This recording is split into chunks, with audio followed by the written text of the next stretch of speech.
Om Swastiastu. Selamat datang di podcast perdana HiBaby 4D kali ini bersama saya Dr. Toto Suhendro, founder daripada HiBaby 4D sekaligus dokter spesialis kandungan dan kebidanan.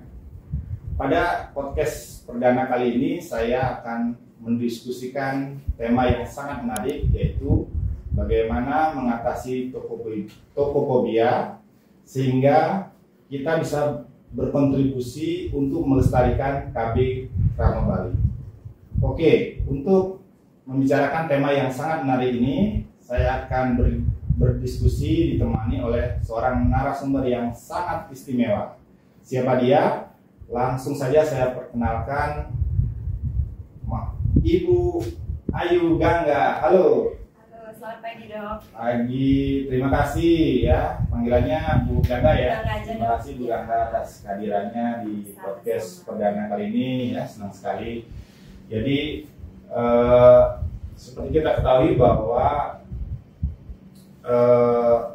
di Bali ini ada suatu kearifan lokal ya, bahwa adanya suatu KB Krama Bali ya. Biasanya kita dianjurkan untuk memiliki anak minimal 4 ya, minimal 4 ya. Namun ada tantangannya karena saat ini ada trennya orang takut untuk melahirkan normal yang kita kenal sebagai tokofobia. Nah, gimana Mam Ayu bisa kan anaknya udah 4 nih ya? Iya, betul, Dok. Ya, jadi bisa cerita nggak kenapa anaknya bisa sampai 4 sekarang? Emang ingin melestarikan KB Bali, emang mengalir begitu aja? Pertamanya sih saya ini, Dok, planningnya keluarga berencana sih, 2 anak cukup. Tapi kemudian di perjalanan setelah anak-anak makin besar, dia sibuk sendiri dengan dunianya, ternyata kita orang tua kadang merasa kesepian ya, Dok ya. Jadi pengen tambah anak lagi gitu. Akhirnya adalah anak ketiga. Kemudian karena ini lupa ber-KB juga waktu itu. Kebobolan, akhirnya adalah yang keempat gitu, Dok. Tapi senang sih, Dok, kalau anaknya banyak, jadi rame rumahnya. Jadi nggak menyesal nih ya, anak 4 atau mau nambah lagi nggak? Kayaknya sih nggak ya, Dok ya, faktor umur soalnya. Berarti udah cukup nih, udah di KB nih berarti? Udah cukup, kita KB-nya bukan keluarga berencana lagi, sekarang KB Bali. KB Bali. Iya. Ya, jadi ya di tengah kesibukannya sebagai ibu rumah tangga, ya, jadi Mam Ayu ini sudah berhasil melahirkan anak 4. Bisa cerita nggak ini anak? Ini kita lihat nih di sini, anaknya ada 4 nih. Mana yang anak yang pertama yang mana? Anak yang pertama yang perempuan itu, Dok. Yang paling itu yang nomor 2 dari kanan. Iya, yang cewek ya. Iya, paling putu. Putu ya. Putu ya. Sekarang umurnya 21 tahun. 21 tahun. Ya. Lahirnya normal, Dok. Normal ya? Iya. Berapa kilo lahir waktu itu? 28,5. 28 ya. Lahir di Paraji, di bidan atau di kebetulan di rumah sakit umum. Rumah sakit ya. Waktu itu yang anak pertama nggak ada masalah ke persalinan? Nggak ada masalah. Jadi lancar-lancar kan biasanya. Kalau sekarang ini yang saya amati kan banyak ibu-ibu tuh takut ya. Bahkan pernah saya temui itu ada teman-teman itu yang belum menikah, dia udah kalau punya anak ingin langsung dioperasi. Itu gimana? Kan Bu Gangga ini kan lahiran normal yang pertama itu ya. Kira-kira apa itu penyebabnya bisa lahiran normal? Apa motivasi atau apa? Pertama motivasi sih, Dok. Iya, pokoknya pengen merasakan gimana waktu ibu kita mengandung kita, melahirkan kita gitu, ngerasain gimana ada dinamika suka dukanya, mungkin sakitnya kayak apa, sebatas mana, pengen juga sih merasakan kayak gitu. Tapi kalau bisa sih jangan sakit ya, Dok ya. Dan kebetulan memang waktu itu kontraksinya masih wajar-wajar aja, tidak begitu sakit. Ada fasenya dari bukaan 1, bukaan 2 itu masih bisa lah kita sampai lahirannya itu lancar, asal. Memang motivasinya pengen lahir normal. Kedua karena memang dari segi biaya kan jelas kita bisa tekan juga Ya, berarti dulu tuh belum ada sekarang ya BPJS asuransi. Belum ada sama sekali, masih biaya sendiri. Iya, masih biaya sendiri. Dan juga dari pemikiran saya waktu itu, kalau kita bisa melahirkan normal ya, pulihnya jadi lebih cepat gitu. Kita bisa lebih cepat beraktivitas normal seperti biasa, badan juga lebih cepat kembali seperti semula, karena saya juga menyusui, Dok. Iya. Ya, menyusui eksklusif. Ya, jadi kalau dari medis itu kan keberhasilan seorang wanita bisa lahir normal itu ada 3 faktor yang berpengaruh. Yang pertama adalah faktor persiapan fisik, ya kan? Persiapan mental dan persiapan spiritual. Ya. Kalau dari ceritanya Mam Gandani kan ya.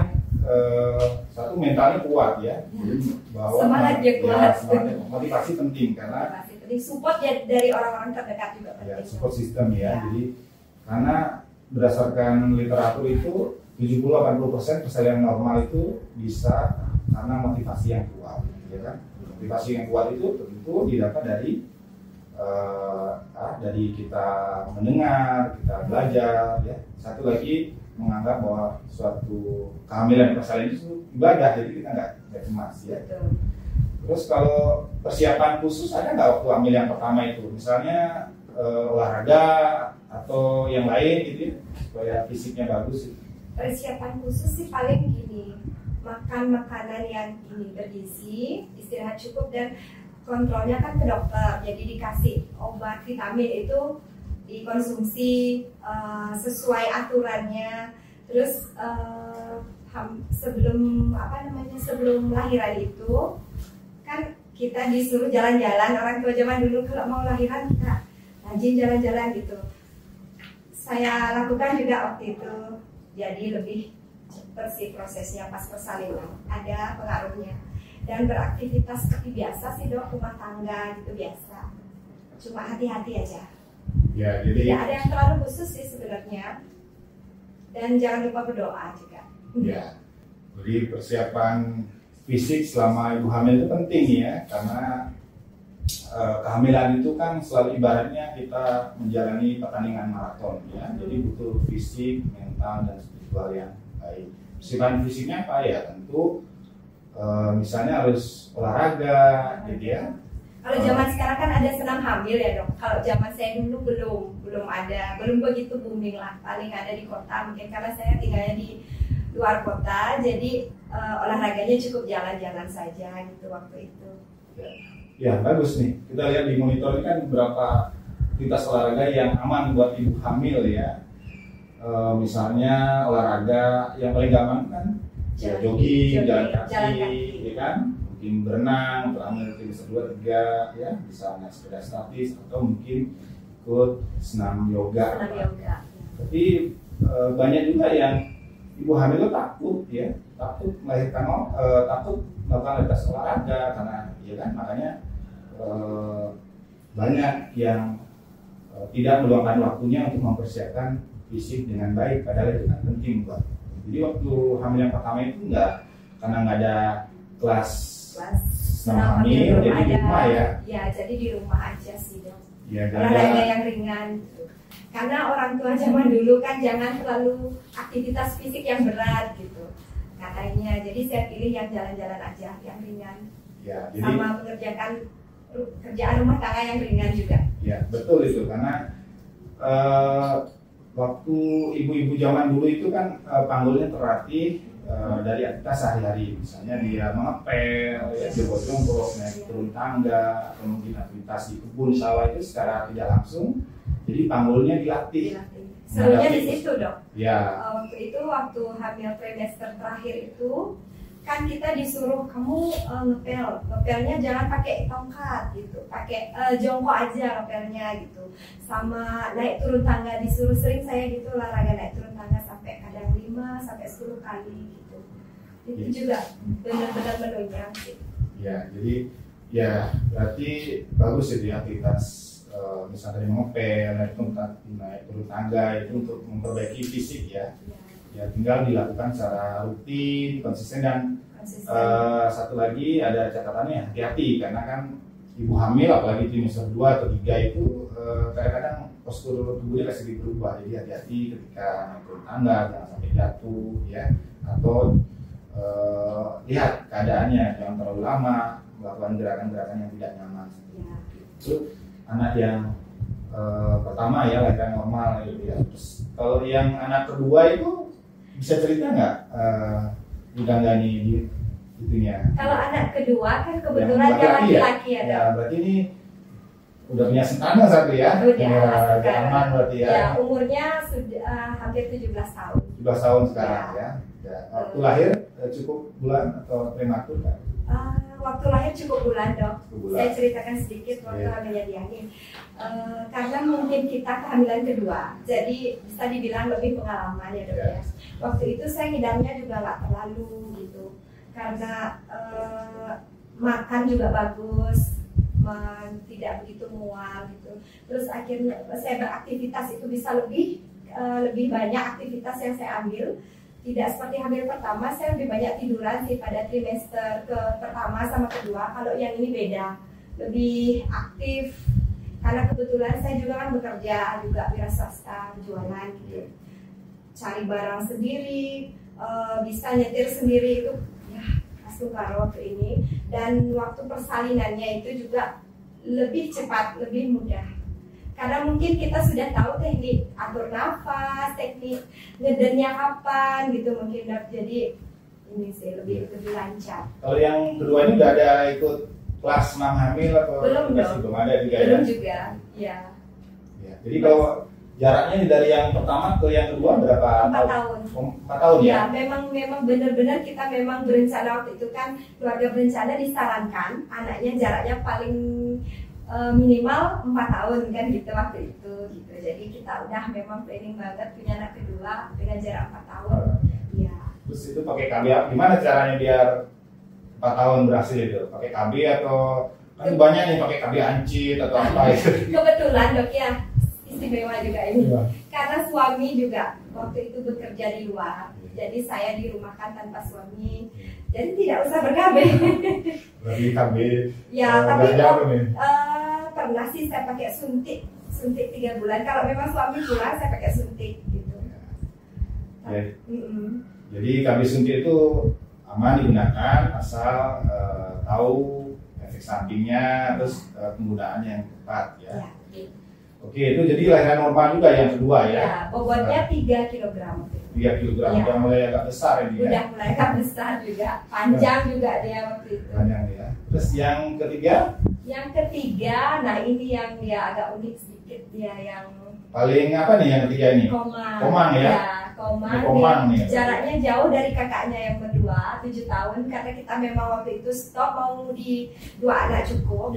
Tapi karena merasa kesepian, karena kakak-kakaknya udah gede, udah main sendiri sama teman-temannya, kok kepikiran ya kita punya anak lagi gitu. Akhirnya bilang sama ayahnya, ayo kita bikin anak lagi, gas. Akhirnya tokcer langsung ya, adalah dia beda umurnya 7 tahun sama kakaknya. Jadi dari yang kedua ke yang ketiga itu jaraknya 7 tahun ya? 7 tahun ya. Jadi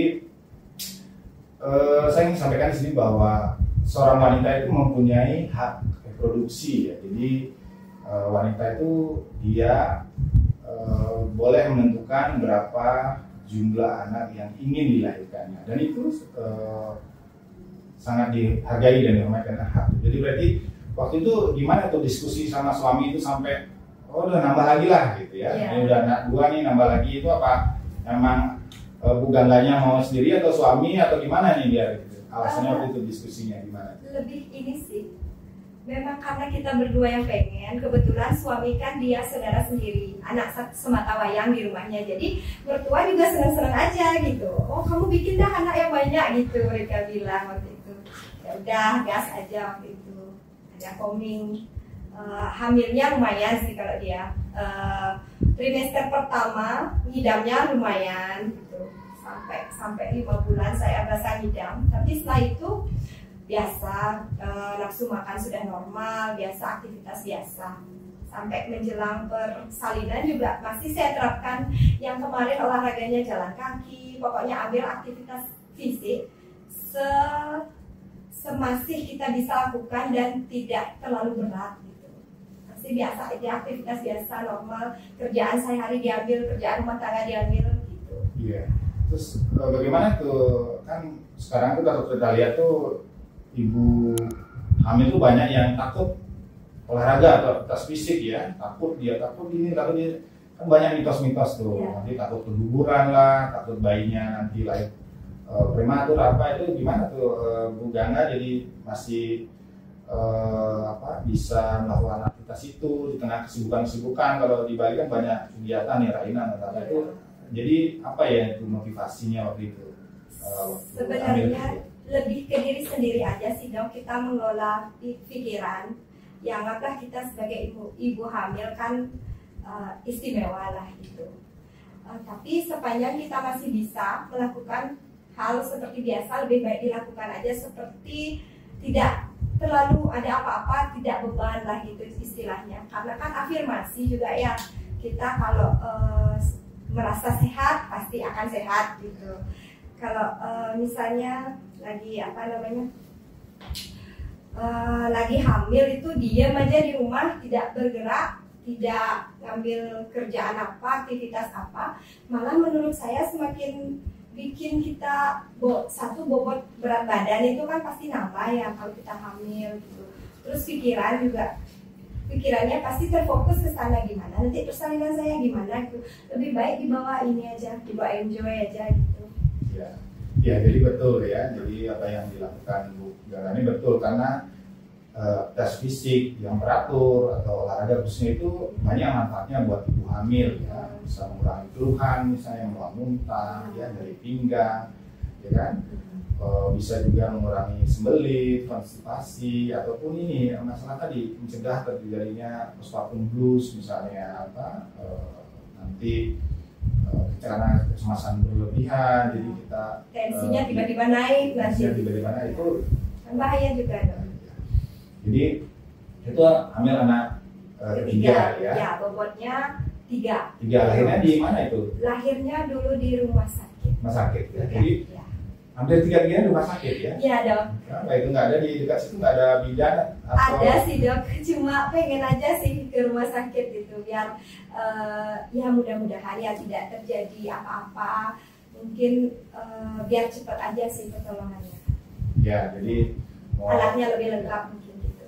Tapi nggak apa-apa sih sebenarnya, juga lahir di bidan juga. Ya boleh. Jadi kalau memang persalinan itu normal ya, tidak ada risiko kehamilannya, yaitu sangat mungkin ya untuk lahiran di bidan. Tapi kalau memang termasuk kehamilan yang risiko tinggi ya, itu sebaiknya di rumah sakit, karena jika diperlukan intervensi medis atau mungkin tindakan operasi itu bisa segera dikerjakan ya. Terus karena ketiga ya, Komang ya. Terus Ketut ini. Ketut ini. Ya. Gimana nih Ketut, lahir di mana Ketut ini? Ini juga lahirnya di rumah sakit sama. Dia juga istimewa. Karena tadi saya bilang saya tidak pakai kontrasepsi, Dok. Karena saya masih bingung milih kontrasepsi apa yang cocok untuk saya kan gitu. Ya semua mungkin ada kelebihan dan kekurangan ya, Dok ya. Jadi saya masih diskusi sama suami maunya gitu. Belum saya pakai kontrasepsi, ternyata saya sudah hamil lagi. Itu yang hamil tidak direncanakan sih sebenarnya, yang keempat. Tapi jadi anugerah sih buat saya. Iya. Yang itu. Sejarahnya berarti berapa ini nih dari anak 1 tahun 1 bulan dok. 1 tahun 1 bulan. Ya. Terus yang ketiga, yang keempat itu berarti lahir di rumah sakit ya. Lahirannya normal. Kebetulan dok, dia lahir sesar. Sesar ya, yang Ya, keempat ya. Keempat. Karena saya berpikir waktu itu kan udah umur ya, hanya saya udah nggak sanggup deh untuk hamil lagi gitu. Waktu yang keempat itu umur berapa, Bukan? Saya umur 34 kalau tidak salah. Oh 34 ya, Ya. masih di bawah 35 ya. Masih di bawah 35 lagi 1 tahun. Tapi saya berpikir nanti pada saat anak-anak saya besar, sedang butuh biaya untuk pendidikan, nanti umur saya udah memasuki pensiun gitu, nanti gimana caranya saya membesarkan mereka, memberikan pendidikan sama kehidupan yang layak buat mereka yang sama lah, bisa biar setara mereka semua gitu. Akhirnya saya berpikir dok untuk gimana kalau saya steril aja ya, cukuplah sampai di sini aja. Biar tidak lanjut lagi. Ya udah pas juga 4 kami balik gitu. Saya konsul sama dokternya, apa saya boleh dok saya ini steril gitu. Iya. Akhirnya itu. Jadi udah steril berarti ya, udah tutup buku nih. Iya. Nggak mau nambah lagi nih berarti ya? Kayaknya udah enggak dok. Karena di steril masih bisa ambil lagi gitu. Masa dok? Ada 2 caranya nanti ya, dioperasi, sambung lagi saluran tubanya, terus ambil alami, atau langsung masuk bayi tabung, ya kan? Jadi masih bisa berbagai. Sepertinya tidak dok. Ya cukup ya. Iya. Jadi cukup 4 aja nih ya. Iya. Nih, kan salah satu persiapan yang sangat diperlukan untuk di samping tadi persiapan mental ya, persiapan fisik dan persiapan spiritual. Nah, dari keempat anak ini persiapan spiritualnya apa itu? Kan biasanya kalau kita di Bali ini bicara upacara, misalnya upacara melukat atau apa yang bisa menambah semangat. Ya, Bu Gangga ini menghadapi persalinan kan kita harus tetap sebagai manusia itu, sebagai yakin manusia beragama bahwa makhluk kita itu ada badan kasar dan badan halus. Nah, kan momen-momen hamil dan melahirkan ini kan suatu momen yang sangat pas untuk lebih meningkatkan spiritualitas kita ya. Nah, gimana itu tanggapannya Bu Gangga ini terhadap persalinan sebelumnya ada? Mungkin tidak ada yang istimewa, masih sama seperti umat Hindu lainnya ya dok. Kebetulan saya Hindu, masih sembahyang Restiti di leluhur gitu aja sih, sama Karyang Guru, Nunas, Pemagi gitu aja sih. Ya dilancarkan semuanya, baik itu proses persalinannya, proses membesarkan mereka juga, gitu aja sih dok. Kalau melukat belum ada sih, paling itu aja sembahyangnya dikencengin. Ya, jadi tapi dari pengalaman keempatnya tentu pengalaman spiritualnya tentu merasa lebih ini ya ketika hamil, karena kan kalau kita cerita-cerita di orang tua kita kan persalinan itu kalau di Bali kan selalu dibilang itu kayak menggantung buah katih gitu kan. Jadi kalau kita lihat itu kan bisa dari satu sisi bisa kita termotivasi dengan mempersiapkan kehamilan itu lebih baik karena kita ingin hasilnya baik, atau justru kita malah jadi takut. Nah kan Bu Gangga ini malah jadi ini kan, jadi nggak takut, jadi lahiran normal itu. Malah gimana? Saya bangga dok, malah saya bangga gitu, bisa melahirkan normal dengan fisik saya segini, gitu. Kok bisa ya saya melahirkan normal gitu, berarti memang berkat memang saya dikasih mandat lah gitu, bisa melahirkan keempat anak ini dengan normal, dengan lancar, dengan mudahnya gitu. Memang karena itu udah saya minta pas sembahyang gimana caranya biar saya bisa mengemban amanat ini, anak-anak ini melahirkan dengan normal, dengan sehat, itu jalannya apapun aja yang pokoknya minta sama dia. Oke, jadi ini anaknya udah 4 ya, berarti udah steril ya. Itu tadi yang anak pertama, yang kedua jaraknya berapa tahun? 4 tahun. Yang kedua, yang ketiga? Yang kedua, ketiga jaraknya 7 tahun. 7 tahun ya? Ya. Terus yang ketiga ke 4 1 tahun 1 bulan. Berarti yang itu aja ya? Ya, yang itu aja yang kebobolan banget itu. Karena nggak direncanakan. Jadi ya. Jadi penting sekali jarak kehamilan itu ya. Makanya nanti saya kasih tipsnya bagaimana dari medis bagi ibu-ibu di rumah nih ya yang ingin melestarikan KB Bali ya, ingin anaknya minimal 4, nanti saya kasih tipsnya secara medis bagaimana nih berdasarkan cerita kita dari Ibu Gangga ini ya. Jadi, balik lagi ke sini ya. Jadi tadi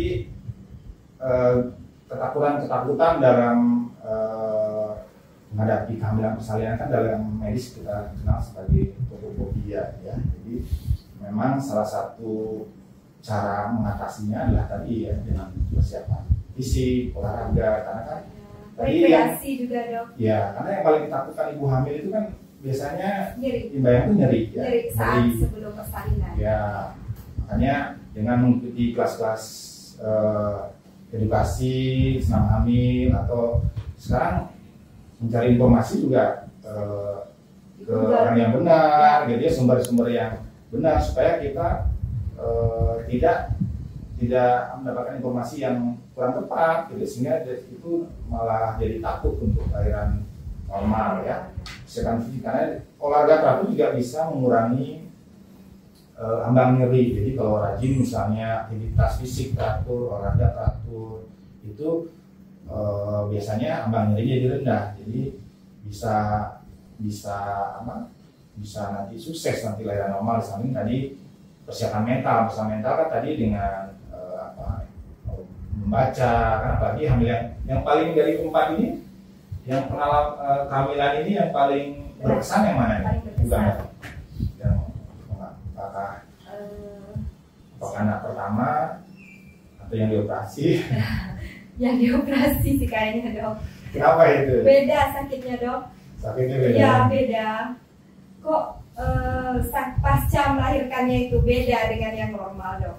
Biasanya kalau melahirkan ketiga kakaknya itu habis lahiran kita langsung bisa makan, langsung bisa kita beraktivitas seperti biasa gitu.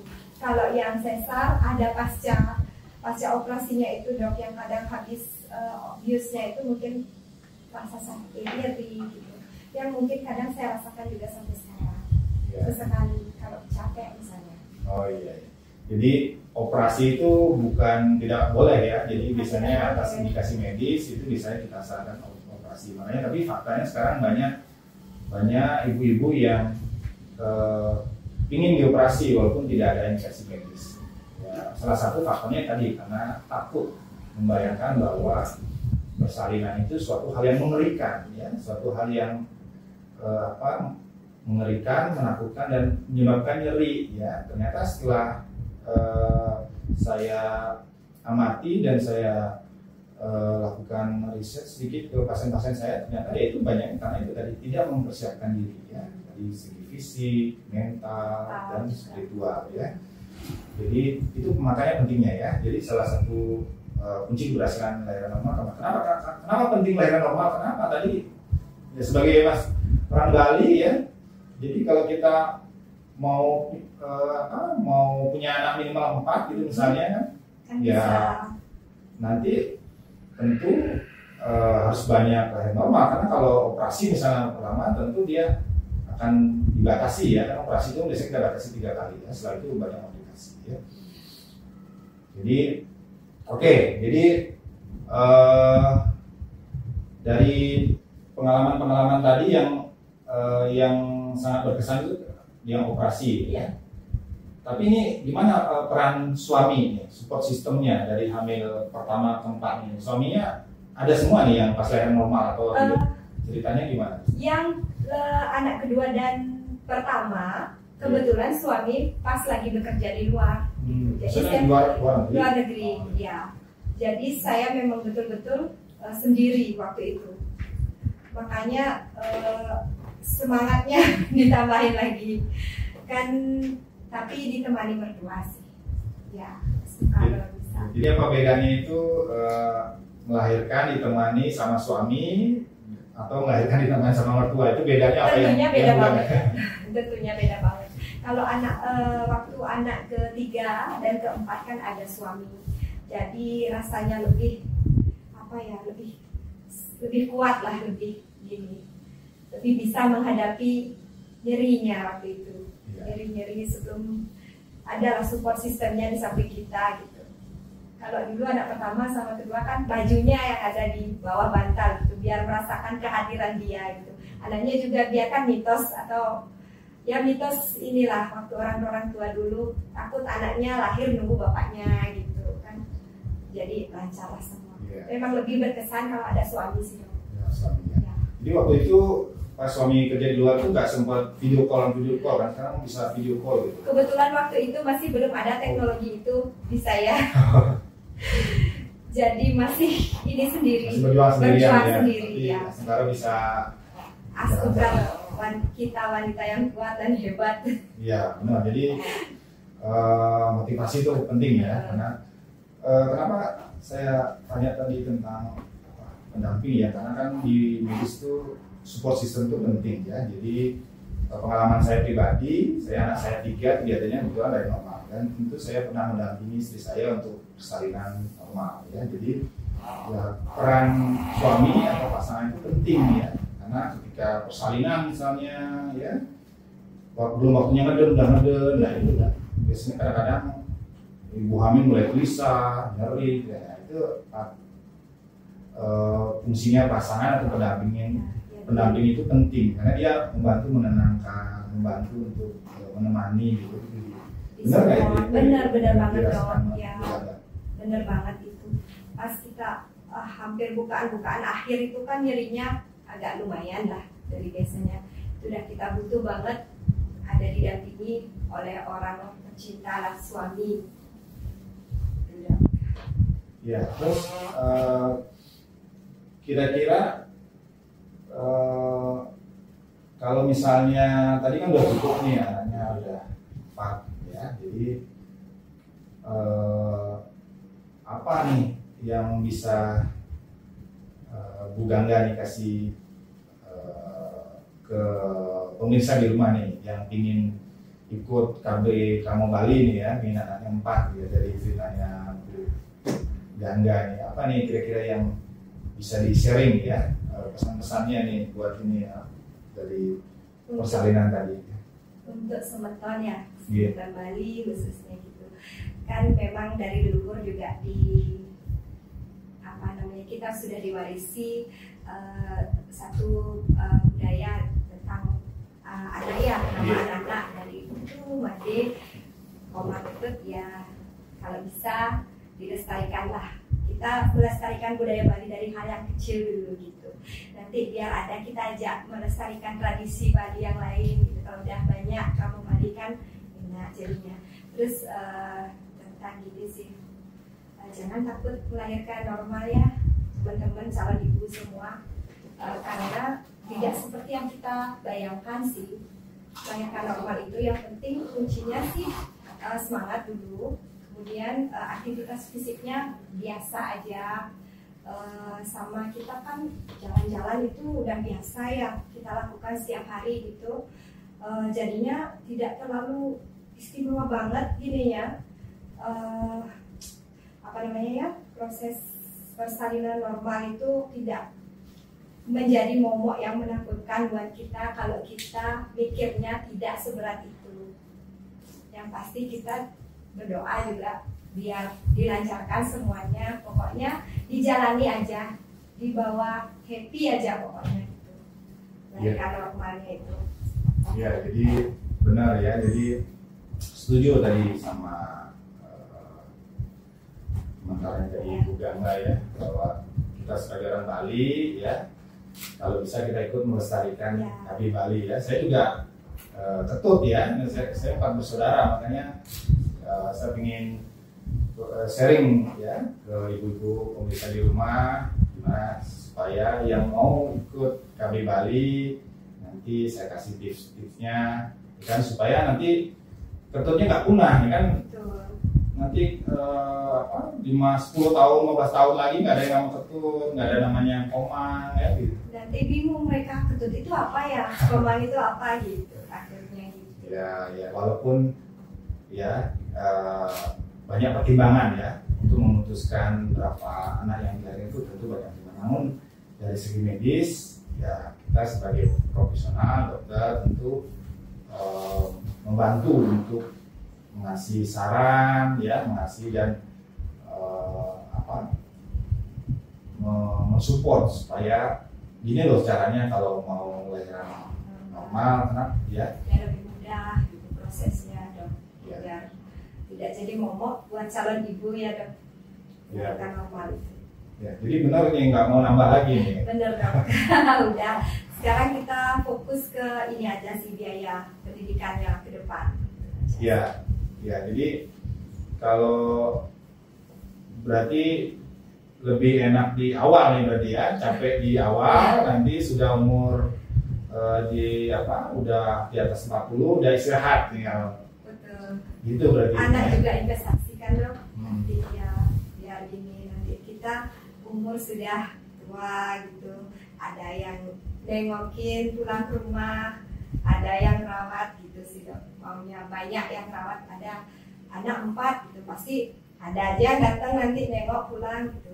Berarti ini banyak anak banyak rezeki ini. Ya seperti pokoknya saya ucapan adalah doa, gitu sih prinsip saya. Saya selalu bilang setiap anak itu pasti membawa rezeki masing-masing, tidak pernah dia akan menyulitkan kehidupan kita. Pasti kalau kita rawat dengan baik, ada nanti rezeki datang untuk membesarkan dia, gitu aja. Oke, jadi sangat menginspirasi ya. Jadi ceritanya Bu Gangga ini sangat menginspirasi bagi ibu-ibu yang ingin melestarikan kayu Bali dan ingin gimana nyampak. Jadi tadi ya, jadi Bu Gangga ini selain ibu rumah tangga kan ada profesi ini. Saya dengar ya suaranya merdu nih. Boleh nggak kalau kita dengerin lagu ininya, suara emasnya nih, biar, dan saya dengar juga lagunya sangat inspiratif sekali. Ya, kebetulan ada satu lagu saya, judulnya Kayu Bali, kebetulan terinspirasi dari kisah nyata gitu dok. Pengennya saya menyampaikan pesan juga lewat lagu dok. Ya, tersampaikan sama teman-teman semua gitu. Ada terbuka lah. Oke. Boleh nggak kalau kita dengerin suara itunya? Ya, boleh dok. Ya. Oke. Kita dengerin lagunya. Sekan-sekan menginspirasi, kamu balik apa sekan-sekan ngerti, warisan budaya leluhur pasti mati.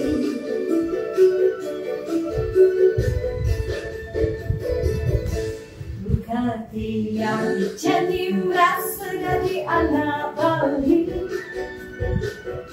sumber apa yang telah buah hati, asuh cara status yang wiji, rasanya banyak anak banyak rezeki. Ni putu, ni kadek, ni kemalan, ni ketor, mang adun, menyamakan saling dukung. Sejati, biarkan ajaknya bersama tanpawi, jalanan kafe Bali. Asing punah warisan leluhur sami,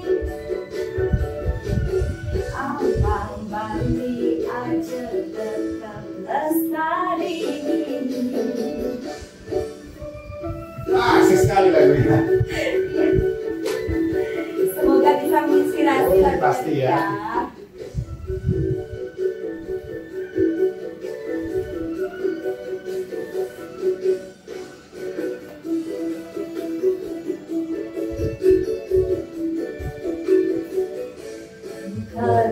Yang jadi merasa dari anak Bali,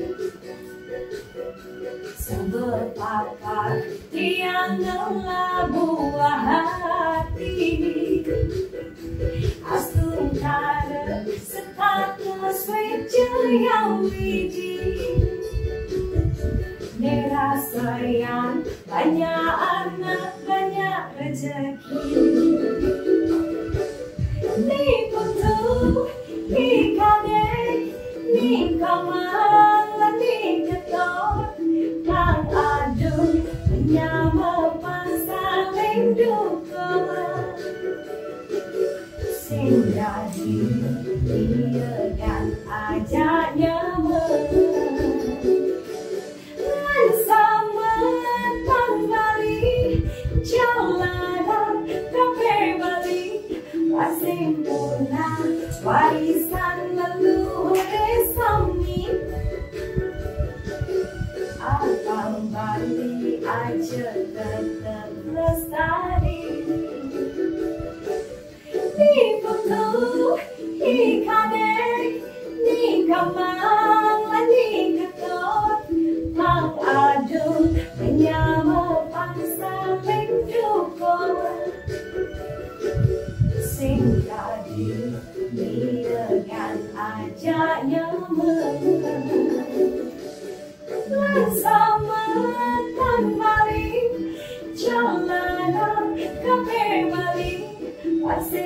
punah, warisan leluhur Islam.